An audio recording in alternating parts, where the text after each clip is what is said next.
This is the Transformers Masterpiece MP33 Cybertron Search and Rescue Inferno. I picked up this figure at our Toys, and a lot of my friends were saying, dude, why haven't you picked up Inferno? And I was like, yeah, Inferno wasn't really my favorite Autobot, and it was like I had giving them all these excuses not to pick him up because it wasn't really my priority back then.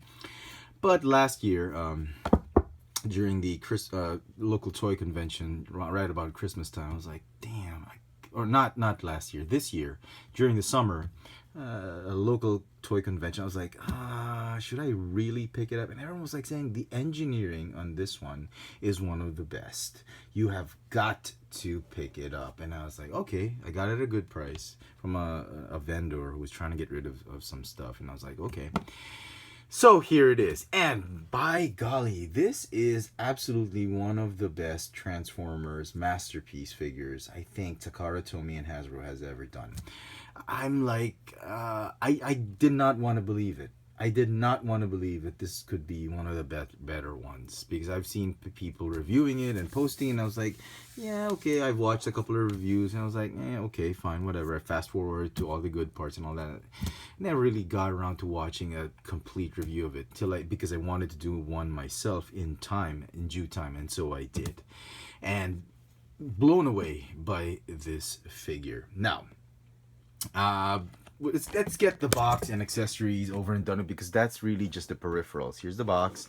Here is some artwork and all that. It comes with a ton of accessories, which really, you don't really need it to make this. The figure didn't need these things to make it interesting. It's the figure itself that's really the engineering, the figure that sells this toy. But nevertheless, has Takara, Tomy, knowing how they operate, they really want to make the best experience of the Masterpiece for any Transformers fans. So here are the stickers. I've not stuck, I don't really need to stick it. Here's the card, the bio. Here's a bunch of instructions, which are very nice, very detailed, very explicit in what they were trying to say. So okay, very nice. Now it comes with a bunch of stuff. Let's just get this thing done over. I'm sure you've seen this in other people's reviews, but I thought they were pretty cool. You get the this is really to help him carry Red Alert, because if you know that scene, Inferno carries his buddy Red Alert, and you can, this is a rack for you to put Red Alert. So that's fine. I haven't gotten Red Alert myself, so it's fine. There is a cartoon accurate appendages or accessories. This is for the water hose he has. The toy had a chrome, and in the cartoon he had a white version, which it's fine with me. I'm okay with the chrome. I actually like the chrome. Same with the grill. This is a cartoon accurate grill instead of the chrome one, which is toy accurate. He comes with his blaster. This is fine. He can hold it. I'm not going to show it to you. And his water, it's actually a water gun, water cannon or something, where you can attach a water squirt effect. And he's got his fire hose, which is really nothing much to it. Okay, and he has extra faces, which is easy to do. You can just plan. He's got his this is the communicator, radar sort of communication device, which you can plug in on his wrists, and nothing too fancy. And an alternate helmet, which is really just a cartoon accurate version of the helmet, which I'm not going to show you now, because, you know, it's just there, and you can see it in pictures on the internet and whatnot. But I really wanted to just focus on the figure itself. Seeing that I talk too much, I just have to say a lot of things about the figure. I wanted to dwell most of the time of this review onto the figure, and to convince you that this is one of the better Masterpiece figures Takara Tomy has come up with, if you have not already picked it up. If you know, I was stupid for passing up on this one. So very nice. You can get him into several poses. That's great. He's got a decent amount of articulation, which I don't really need to show you. You can see it in the pose. Just great. Rocker joints, very tight ratcheting hip joints. Got a waist swivel, ball hinge shoulders, and hinge elbows and whatnot. Now, if you don't want, this was a nice touch. If you don't want the hose, there is excuse me, there is a way to just make him have two hands, which is fine. I mean, I'm sure there's a lot of people who are interested in that. You can give him two hands, you can fold away the hose, so that's fine. But for me, I wanted to be more cartoon accurate, and I thought this was pretty cool. He always had his hose with him, so okay, there's a little bit of a clearance issue there, but it's 1 millimeter, 2 millimeters. It clears it, so it's fine. That's pretty cool. You can put that water effect there and whatnot. Not really that interested in it. So again, frosted glass details, chrome here and there, gripping hands, fully articulated neck. It's also on a neck joint because of transformation, but the neck is on a ball joint. So there you go. And here is where the magic happens. It is the way everything compresses. Like that whole ladder is right here. It clips in firmly at the back. The wheels have a way of locking it and all that. Nice compression. The legs, it looks so much like the cartoon legs, and you get to think, how the hell does that become the rear end of the truck? And again, that's the beauty of the engineering of this particular toy. The transformation can be annoying at times, but they've made it in such a way that it's bordering on annoying and fascinating. So you're like, oh, but oh, it's so cool, it transformed this way. Then you get annoyed, I can't do it. And then it becomes, oh, wow, when you're able to do it. So enough talking, let's just get right to it and show you, okay? So transform, the first thing you want to do the legs. I think that's the easier part. That's why we're going to do it first. Just to show you guys. Okay, you can fold down the shins like that. They thought about everything for this one. In the cartoon, you had those thick legs. You can compress those shins right like that. Open up the soles like this. Go ahead and lift these parts. I was like, wow, they put so much detail. And no, not so much detailed robot detail or vehicular detail, but the detail of the transformation is what's really doing it for me. I forgot to fold that in. Sorry, my bad. It's okay, fold that out. Okay, so just leave it like that, or you can sort of compress it like that.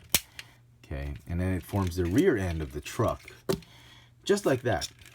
Okay, fold these out because you're gonna need it folded out. So is this, or you can just keep it closed for now.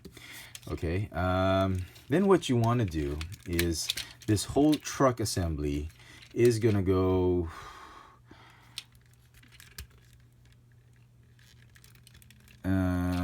no, it's just gonna go like that. You're gonna want to put the legs right here like that. Okay, and then untab the wheels right here. Just untab them like that. That will release this whole backpack, and the backpack actually compresses even more. Like this one collapses flush all the way in like that, but it is a pain just to get it out. So that's the reason I've not completely folded, but you can push it some more. It's just so tight. That's why I didn't want to do it. Open that up, and here comes that ladder I was talking about. Look at that. The entire ladder just fits right there in his chest, torso. So very, very nice.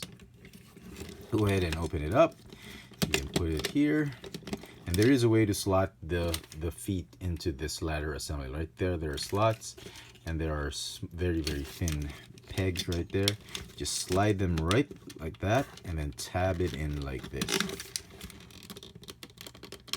Whoop, my bad. Okay, right there. And if you've done that, then you're almost, well, you're in good shape. Okay, halfway done. Okay, now for this bit, okay, just fold it like that. You have to extend that whole cab assembly right there.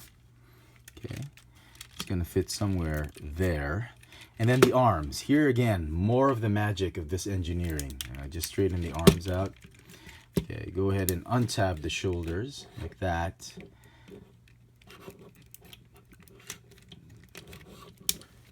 Rotate. It's easier. There's no one way of doing it, but once you've done the motion, you'll get the idea of how to do it. The instructions tell you to do one thing, 3 steps, 4 steps, 5 steps, just to get it this place, but it's very intuitive. Even if you just tab it here and like, oh my god, what's the next step? just rotate this one. It's very intuitive, as I mentioned. Sorry. Like that, like that. Yeah, my intuition's not working. And you just try and plug it in like that. See, so even without looking at the instructions, you have a way of figuring out how the arms go. And open this. Yeah, you shouldn't have. The only reason I tabbed those in is just to stabilize the figure, because if you keep it untabbed, it tends to just flop out. Or tab. Okay, so open it up, and those arms and fists and that cannon arm will fit or hide nicely in the back part of the truck. I'm trying to do it as slow as I can, so that you guys just loves to unravel. Here we go. Okay, like that, and it fits nicely right there, and it's like, wow, everything just forms that entire part, and it's like, okay, very, very similar to how it was in G1. So okay, now would be a good time to pop this one out. Okay, we'll do the head last. I'm trying to see what I'm missing right here. He's not collapsing as expected.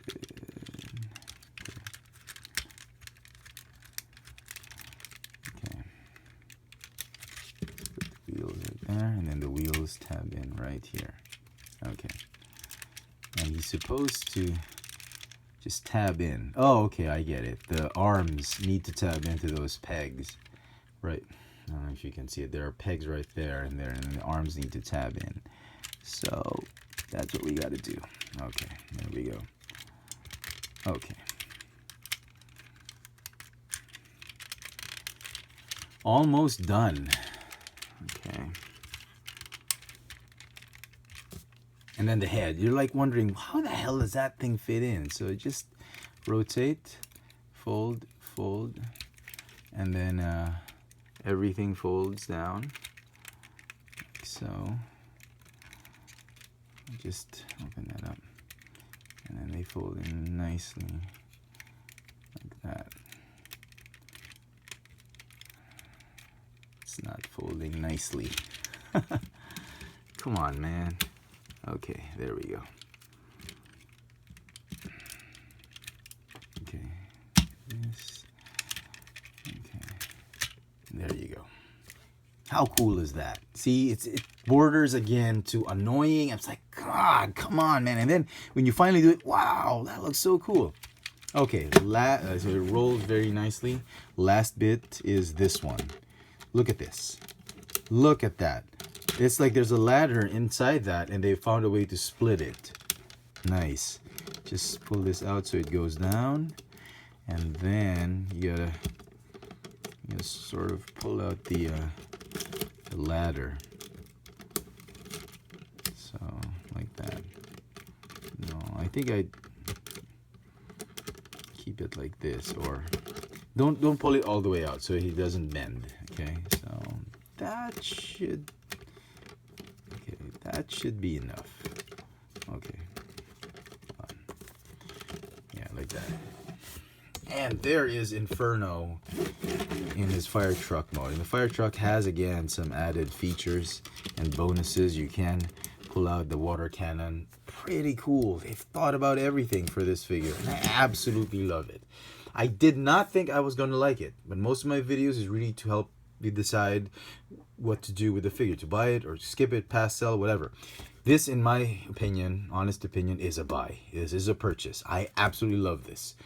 It's gonna get a 10 out of 10 for me. 100%. You've got to have this figure.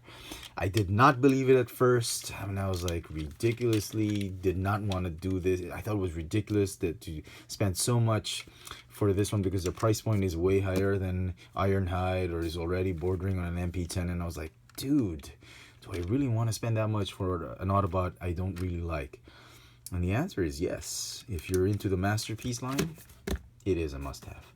So there you go. Very, very cool details, Autobot symbol, all that. Hope you enjoyed this little video review. This has been the Transformers Masterpiece MP33 Inferno by Takara Chefatron. Thanks for watching.